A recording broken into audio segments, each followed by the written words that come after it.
साथियों, निर्मला कहानी के बाद प्रेमचंद की चुनिंदा कहानियों में से मैं आपको बड़े घर की बेटी नाम की एक कहानी सुनाना चाहती हूँ। ये बहुत ही अच्छी कहानी मुझे लगती है, जिसमें कि एक एक लड़की जो बड़े घर की बेटी है, यानी कि वो अच्छे खाते पीते घर की बेटी है, उसने किस तरीके से अपने परिवार को बचाया, इसके बारे में बात है। तो आइए सुनते हैं बड़े घर की बेटी। ये प्रेमचंद जी की चुनिंदा कहानियों में से एक है। बेनी माधव सिंह गौरीपुर गांव के जमींदार और नंबरदार थे। उनके पितामह किसी समय बड़े धनधान्य संपन्न थे। गांव का पक्का तालाब और मंदिर, जिसकी अब मरम्मत भी मुश्किल थी, उन्हीं के कीर्ति स्तंभ थे। कहते हैं इस दरवाजे पर हाथी झूलता था। अब उसकी जगह बूढ़ी भैंस बधी हुई थी, जिसके शरीर में अस्थि पंजर के सिवाय कुछ शेष नहीं रहा, पर दूध शायद बहुत देती थी, क्योंकि एक न एक आदमी हांडी लिए उसके सिर पर सवार रहता। बेनी माधव सिंह अपनी आधी से अधिक संपत्ति वकीलों को भेंट कर चुके थे। उनकी वर्तमान आय 1,000 रुपये वार्षिक से अधिक नहीं थी। ठाकुर साहब के 2 बेटे थे। बड़े का नाम श्रीकंठ था। उसके बहुत दिनों के परिश्रम और उद्योग के बाद बीए की डिग्री प्राप्त की थी। अब एक दफ्तर में नौकर था। छोटा लड़का लाल बिहारी सिंह दोहरे बदन का सजीला जवान था। भरा हुआ मुखड़ा, चौड़ी छाती, भैंस का 2 सेर ताजा दूध वो उठकर सवेरे पी जाता। श्रीकंठ सिंह की दशा बिल्कुल विपरीत थी। इन नेत्रप्रिय गुणों को उन्होंने बीए इन्हीं 2 अक्षरों पर न्यौछावर कर दिया था। इन 2 अक्षरों ने उसके शरीर को निर्बल और चेहरे को कांतिहीन बना दिया था। इसी से वैदिक ग्रंथों पर उसका विशेष प्रेम था। आयुर्वेदिक औषधियों पर उनका अधिक विश्वास था। शाम सवेरे से उनके कमरे में प्रायः खरल की सुरीली कर्ण मधुर ध्वनि सुनाई दिया करती। लाहौर और कलकत्ते के वैद्यों से बड़ी लिखा पड़ी रहती थी। श्रीकंठ इस अंग्रेजी डिग्री के अधिपति होने पर भी अंग्रेजी सामाजिक प्रथाओं के विशेष प्रेमी नहीं थे, बल्कि वो बहुत बड़े जोर से उसकी निंदा और तिरस्कार किया करते थे। इसी से गांव में उनका बड़ा सम्मान था। दशहरे के दिनों में बड़े उत्साह से रामलीला में सम्मिलित होते और स्वयं किसी न किसी पात्र का पार्ट लिया करते थे। गौरीपुर में रामलीला के वही जन्मदाता थे। प्राचीन हिंदू सभ्यता का गुणगान उनकी धार्मिकता का प्रधान अंग था। सम्मिलित कुटुंब के तो वो एकमात्र उपासक थे। आजकल स्त्रियों को कुटुंब में मिलजुल कर रहने में जो अरुचि होती है, उसे वह जाति और देश दोनों के लिए बहुत ही हानिकारक समझते थे। यही कारण था कि गांव की ललनाएं उनकी बड़ी निंदक थी। कोई कोई तो उनको अपना बड़ा शत्रु समझती थी। स्वयं उनकी पत्नी को ही इस विषय में उनसे विरोध था। वो इसलिए नहीं कि उसे अपने सास ससुर, देवर या जेठ आदि से घृणा थी, बल्कि उसका विचार था कि यदि बहुत कहने सहने और तरह देने पर भी परिवार के साथ निर्वाह न हो सके और आए दिन कलह से जीवन को नष्ट करना है तो इसकी अपेक्षा यही उत्तम है कि अपनी खिचड़ी अलग पकाई जाए। आनंदी एक बड़े उच्च कुल की लड़की थी। उसके बाप एक छोटी रियासत के तालुकेदार थे। विशाल भवन, एक हाथी, 3 कुत्ते, बाज, बहरी, शिकारी, झाड़ फानूस, ऑनरेरी मजिस्ट्रेटी और संग में ऋण, जो एक प्रतिष्ठित तालुकेदार के भूखी पदार्थ हैं, यहाँ सभी विद्यमान थे। नाम था भूप सिंह। बड़े उदार चित्त और प्रतिभाशाली पुरुष थे, पर दुर्भाग्य से लड़का एक भी नहीं था। 7 लड़कियां हुई और देवयोग से सबकी सब जीवित रही। पहली उमंग में तो उन्होंने तीनों के ब्याह दिल खुलकर करे, पर 15-20 हजार रुपयों का कर्ज सिर पर हो गया। तब आंखें खुली, हाथ समेट लिया। आनंदी चौथी लड़की थी। वो अपनी सब बहनों से अधिक रूपवती और गुणवती थी। इससे ठाकुर भूप सिंह उसे बहुत प्यार करते थे। सुंदर संतान को कदाचित उसके माता पिता अधिक चाहते हैं। ठाकुर साहब बड़े धर्म संकट में थे कि इसका विवाह कहाँ करें। न तो यही चाहते थे कि ऋण का बोझ बढ़े, और न ही ये स्वीकार था कि उसे अपने को भाग्यहीन समझना पड़े। एक दिन श्रीकंठ उनके पास किसी चंदे का रुपया मांगने आए। शायद नागरिक प्रचार का चंदा था। भूप सिंह उनके स्वभाव पर रीझ गए और धूमधाम से श्रीकंठ का आनंदी के साथ ब्याह हो गया। आनंदी अपने नए घर आ गई तो यहाँ का रंग ढंग तो कुछ और ही देखा। जिस टीम टाम की उसे बचपन से आदत पड़ी हुई थी, वो तो यहाँ नाम मात्र को भी नहीं था। हाथी घोड़ों का तो कहना ही क्या, कोई सजी हुई सुंदर बहली तक नहीं थी। रेशमी स्लीपर साथ लाई थी, पर यहाँ बाग ही कहाँ है। मकान में खिड़कियां तक नहीं है, जमीन में फर्श नहीं है, दीवार पर तस्वीरें नहीं है। ये एक सीधा साधा देहाती गृहस्थ का मकान था, किंतु आनंदी ने थोड़े ही दिनों में अपने को इस नई अवस्था के ऐसे अनुकूल बना लिया मानो उसने विलास के सामान कभी देखे ही नहीं थे। एक दिन दोपहर के समय लाल बिहारी सिंह 2 चिड़िया लिए हुए आया और भावत से बोला, जल्दी से पका दो, मुझे भूख लगी है। लाल बिहारी श्रीकंठ का छोटा भाई। आनंदी भोजन बनाकर उसकी राह देख रही थी। अब वो नया व्यंजन बनाने बैठी। हांडी में देखा तो घी पाव भर से अधिक नहीं था। अब बड़े घर की बेटी किफायत क्या जाने, उसने सब घी मांस में डाल दिया। लाल बिहारी खाने बैठा तो दाल में घी नहीं था। बोला, दाल में घी क्यों नहीं छोड़ा? आनंदी ने कहा, घी तो सब मांस में पड़ गया। लाल बिहारी जोर से बोला, अभी परसों ही घी आया था, इतना जल्दी उठ गया? आनंदी ने उत्तर दिया, आज तो कुल पाव भर रहा होगा, वह सब मैंने मांस में डाल दिया। जिस तरह सूखी लकड़ी जल्दी से जल उठती है, उसी तरह एक क्षुधा से बावला मनुष्य जरा जरा सी बात पर तिनक जाता है। लाल बिहारी को भावच की ये ढिठाई बड़ी बुरी मालूम हुई। तिनक के बोला, मैके में तो चाहे जैसे घी की नदियां बहती हों। स्त्री गालियां सह लेती है, मार भी सह लेती है, पर मैके की निंदा उससे नहीं सही जाती। आनंदी मुंह फिर कर बोली, हाथी मरा भी तो 9 लाख का, वहां इतना घी नित्य नाई का हार खा जाते हैं। लाल बिहारी जल गया, थाली उठाकर पलट दी और बोला, जीता है, चाहता है जीप पकड़कर खींच लो। आनंदी को भी क्रोध आ गया, मुंह लाल हो गया। बोली, वो होते तो आज इसका मजा चखाते। अब अप्पड़ उजड़ ठाकुर से रहा नहीं गया। उसकी स्त्री एक साधारण जमींदार की बेटी थी। जब जी चाहता उस पर हाथ साफ कर लिया करता, यानी कि थप्पड़ मार दिया करता। खड़ाऊ उठाकर आनंदी की ओर इतनी जोर से फेंकी और बोला, जिसके गुमान पर भूली हुई है उसे भी देखूंगा और तुम्हें भी।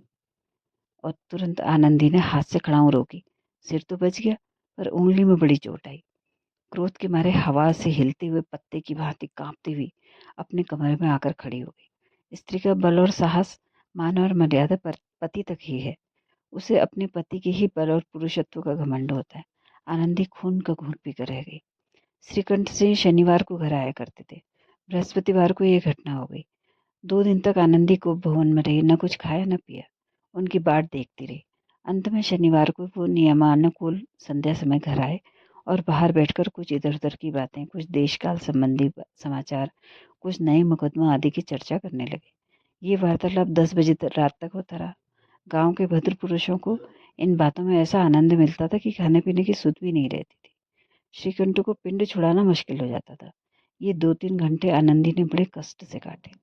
किसी तरह भोजन का समय आया, पंचायत उठी, एकांत हुआ तो लाल बिहारी ने कहा, भैया आप जरा भाभी को समझा दीजिएगा कि मुंह संभाल कर बातचीत क्या करे, नहीं तो एक दिन अनर्थ हो जाएगा। बीनी माधव सिंह ने भी बेटे की ओर साक्षी दी।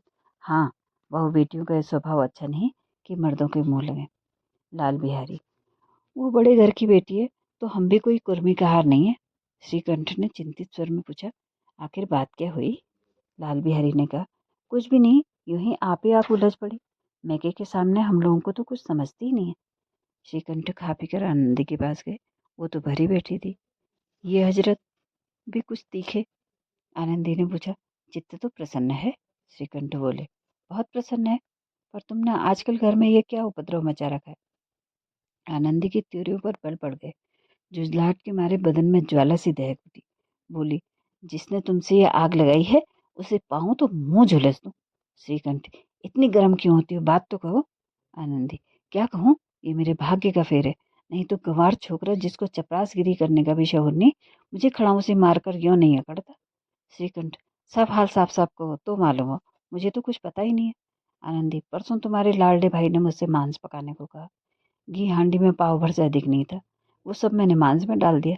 जब खाने बैठा तो कहने लगा, दाल में घी क्यों नहीं है? बस इसी पर मेरे मैके को भला भला बुरा भला कहने लगा। मुझसे नहीं रहा गया। मैंने कहा कि वहां इतना घी तो नाई का हर खा जाते हैं और किसी को जान भी नहीं पड़ता। बस इतनी सी बात पर इस अन्यायी ने मुझ पर खड़ाऊ फेंक कर मारी। यदि हाथ से न रोक लूं तो सिर फट जाए। उसी से पूछो मैंने जो कुछ कहा है वो सच है या झूठ है। श्रीकंठ की आंखें लाल हो गई। बोले, यहाँ तो हो गया, इस छोकरे का ये साहस। आनंदी स्त्रियों के स्वभाव अनुसार रोने लगी, क्योंकि आंसू उनकी पलकों पर रहते हैं। श्रीकंठ बड़े धैर्यवान और शांत पुरुष थे। उन्हें कदाचित ही कभी क्रोध आता था, पर स्त्रियों के आंसू पुरुषों की क्रोधाग्नि भड़काने में तेल का काम कर देते हैं। रात भर करवटें बदलते रहे। उद्विग्नता के कारण पलक तक नहीं झपकी। प्रातःकाल अपने बाप के पास जाकर बोले, दादा, अब इस घर में मेरा निवाह नहीं होगा। इस तरह की विद्रोहपूर्ण बातें कहने पर श्रीकंठ ने कितनी ही बार अपने कई मित्रों को आड़े हाथ में लिया था, परंतु दुर्भाग्य, आज उन्हें स्वयं वे बातें अपने मुंह से कहनी पड़ी। दूसरों को उपदेश देना भी कितना सहज है। माधव सिंह घबरा उठे और बोले, क्यों श्रीकंठ? इसलिए कि मुझे भी अपनी मान मर्यादा का कुछ विचार है। आपके घर में अब अन्याय और हठ का प्रकोप हो रहा है। जिनको बड़ों का आदर सम्मान करना चाहिए वे उनके सिर चढ़ते हैं। मैं दूसरे का नौकर ठहरा, घर पर रहता नहीं। यहाँ मेरे पीछे स्त्रियों पर खड़ा हूँ और जूतों की बौछारें होती हैं। कड़ी बात तक चिंता नहीं, कोई एक की दो कह ले, यहाँ तक कि मैं सह सकता हूँ, किंतु ये कदापि नहीं सह सकता कि मेरे ऊपर लात घूंसे पड़े और दम भी न लूं। बेनी माधव सिंह कुछ जवाब नहीं दे सके।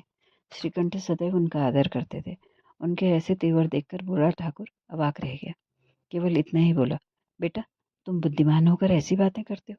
इस तरह घर का नाश कर देती हैं। उनको बहुत सिर चढ़ाना अच्छा नहीं। श्रीकंठ, इतना मैं जानता हूँ, आपके आशीर्वाद से ऐसा मूर्ख नहीं हूँ। आप स्वयं जानते हैं कि मेरे ही समझाने बुझाने से इस गांव में कई घर संभल गए, पर जिस स्त्री की मान प्रतिष्ठा का ईश्वर के दरबार में उत्तरदाता हूँ, उसके प्रति ऐसा घोर अन्याय और पशुवत व्यवहार मुझे असह्य है। आप सच मानिए, मेरे लिए यही कुछ कम नहीं है कि लाल बिहारी को कुछ दंड नहीं देता। अब बेनी माधव सिंह भी गरमाए, ऐसी बातें और नहीं सुन सके। बोले, लाल बिहारी तुम्हारा भाई है, उससे जब कभी भूल चूक हो उसके कान पकड़ो। लेकिन श्रीकंठ कह रहे, लाल बिहारी को मैं अपना भाई नहीं समझता। बेनी माधव सिंह, स्त्री के पीछे? श्रीकंठ, जी नहीं, उसकी क्रूरता और अविवेक के कारण। दोनों कुछ देर चुप रहे। ठाकुर साहब लड़के का क्रोध शांत करना चाहते थे, लेकिन ये नहीं स्वीकार करना चाहते थे कि लाल बिहारी ने कोई अनुचित काम किया है। इस बीच में गांव के और भी कई सज्जन हुक्के चिलम के बहाने वहां आ बैठे। कई स्त्रियों ने जब ये सुना कि श्रीकंठ पत्नी के पीछे पिता से लड़ने को तैयार हैं, तो उन्हें बड़ा हर्ष हुआ। दोनों पक्षों की मधुर वाणियां सुनने के लिए उनकी आत्माएं तिल मिलाने लगी। गांव में कुछ ऐसे कुटिल मनुष्य भी थे जो इस कुल की नीतिपूर्ण गति पर मन ही मन जलते थे। वे कहा करते थे, श्रीकंठ अपने बाप से दबता है, इसलिए वो दब्बू है। उसने विद्या पढ़ी, इसलिए वो किताबों का कीड़ा है। बेनी माधव सिंह उसकी सलाह के बिना कोई काम ही नहीं करते। ये तो उनकी मूर्खता है। इन महानुभावों की शुभकामनाएं आज पूरी होती दिखाई दी। कोई हुक्का पीने के बहाने, कोई लगान की रसीद दिखाने के बहाने आकर बैठ गया। बेनी माधव सिंह पुराने आदमी थे, इन भावों को ताड़ गए। उन्होंने निश्चय किया, चाहे कुछ ही क्यों न हो, इन द्रोहियों को ताली बजाने का अवसर नहीं दूंगा। तुरंत कोमल शब्दों में बोले, बेटा, मैं तुमसे बाहर नहीं हूँ, तुम्हारा जो जी चाहे करो। अब तो लड़के से अपराध हो ही गया है। इलाहाबाद का अनुभव रहित झल्लाया हुआ ग्रेजुएट इस बात को नहीं समझ सका। उसे डिबेटिंग क्लब में अपनी बात पर अड़ने की आदत थी। इन हथकंडों की उसे क्या खबर। बाप ने जिस मतलब से बात पलटी थी वो उसकी समझ में नहीं आया। बोला, लाल बिहारी के साथ आप इस घर में नहीं रह सकता। बेनी माधव, बेटा, बुद्धिमान लोग मूर्खों की तरह बात पर ध्यान नहीं देते। वो बेचारा ना बेसमझ है, ना समझ लड़का। उससे जो कुछ बात हुई उसे तुम बड़े होकर क्षमा कर दो। श्रीकंठ, उसकी इस दुष्टता को मैं कदापि नहीं सहन कर सकता। या तो वही घर में रहेगा या मैं। आपको यदि वो अधिक प्यारा है तो मुझे विदा कर दीजिए, मैं अपना भार आप संभाल लूंगा। यदि मुझे रखना चाहते हैं तो उससे कहिए जहां चाहे वहां चला जाए। बस ये मेरा अंतिम निश्चय है। लाल बिहारी सिंह दरवाजे की चौखट पर चुपचाप खड़ा बड़े भाई की बातें सुन रहा था। वो उनका बहुत आदर करता था। उसे कभी इतना साहस न हुआ कि श्रीकंठ के सामने चारपाई पर बैठ जाए, हुक्का पी ले या पान खा ले। बाप का भी वो इतना मान नहीं करता था। श्रीकंठ का भी उस पर हार्दिक स्नेह था। अपने होश में उन्होंने कभी उसे गुड़का तक नहीं था। जब वो इलाहाबाद से आते तो उसके लिए कोई न कोई वस्तु अवश्य लाते। मुदगर की जोड़ी उन्होंने ही बनवा कर दी थी। पिछले साल जब उसने अपने से ड्योढ़े जवान को नाग पंचमी के दिन दंगल में पछाड़ दिया तो उन्होंने पुलकित होकर अखाड़े में ही जाकर उसे गले लगा लिया था।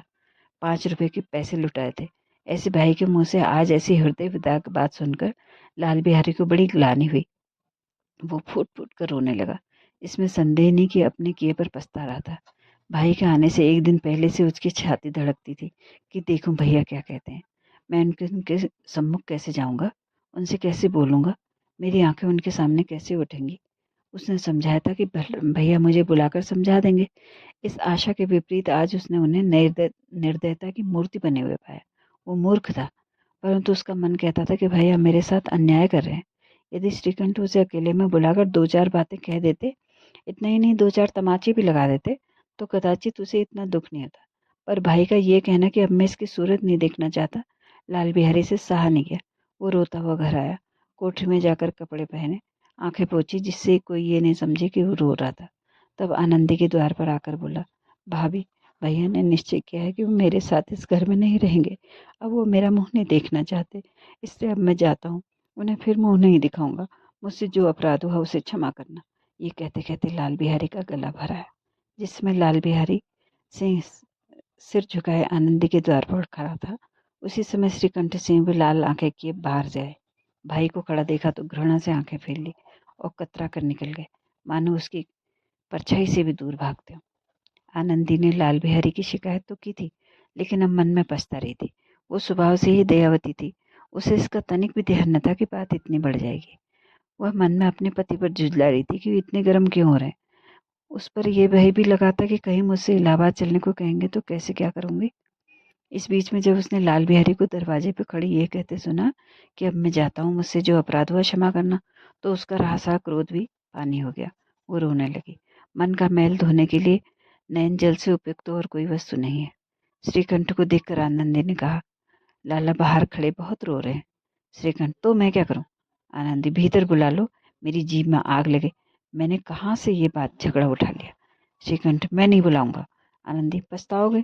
उन्हें बहुत ग्लानि हो गई है, ऐसा ना हो कहीं चल दें। श्रीकंठ न उठे। इतने में लाल बिहारी ने फिर कहा, भाभी, भैया से मेरा प्रणाम कह दो, वो मेरा मुंह नहीं देखना चाहती, इसलिए मैं भी उन्हें अपना मुंह नहीं दिखाऊंगा। लाल बिहारी इतना कहकर लौट पड़ा और शीघ्रता से दरवाजे की ओर बढ़ा। अंत में आनंदी कमरे से निकली और उसका हाथ पकड़ लिया। लाल बिहारी ने पीछे फिरकर देखा और आंखों में आंसू भरे बोला, मुझे जाने दो। आनंदी, कहाँ जाते हो? लाल बिहारी, जहाँ कोई मेरा मुंह न देखे। आनंदी, मैं न जाने दूंगी। लाल बिहारी, मैं तुम लोगों के साथ रहने योग्य नहीं हूँ। आनंदी, तुम्हें मेरी सौगंध, अब एक पग भी आगे न बढ़ाना। लाल बिहारी, जब तक मुझे ये नहीं मालूम हो जाएगा कि भैया का मन मेरी तरफ से साफ हो गया, तब तक मैं इस घर में कदापि नहीं रहूंगा। आनंदी, मैं ईश्वर को साक्षी देकर कहती हूँ कि तुम्हारी ओर से मेरे मन में तनिक भी मैल नहीं है। अब श्रीकंठ का हृदय भी पिघल गया। उन्होंने बाहर आकर लाल बिहारी को गले लगा लिया। दोनों भाई खूब फूट फूट कर रोए। लाल बिहारी ने सिसकते हुए कहा, भैया, अब कभी मत कहना कि तुम्हारा मुंह नहीं देखूंगा। इसके सिवा आप जो दंड देंगे मैं सहर्ष से स्वीकार करूंगा। श्रीकंठ ने कांपते हुए स्वर से कहा, लल्लू, इन बातों को बिल्कुल भूल जाओ। ईश्वर चाहेगा तो फिर ऐसा अवसर कभी नहीं आएगा। बेनी माधव सिंह बाहर से आ रहे थे। दोनों भाइयों को गले मिलते देखकर आनंद से पुलकित हो गए। बोले, बड़े घर की बेटियां ऐसी ही होती हैं, बिगड़ा हुआ काम बना लेती हैं। तो गांव में जिसने ये वृत्तांत सुना, उसी ने इन शब्दों में आनंदी की उदारता को सराहा। बड़े घर की बेटियां ऐसी ही होती हैं। तो आपको ये कहानी कैसी लगी, अवश्य बताइएगा। नमस्कार, धन्यवाद सुनने के लिए।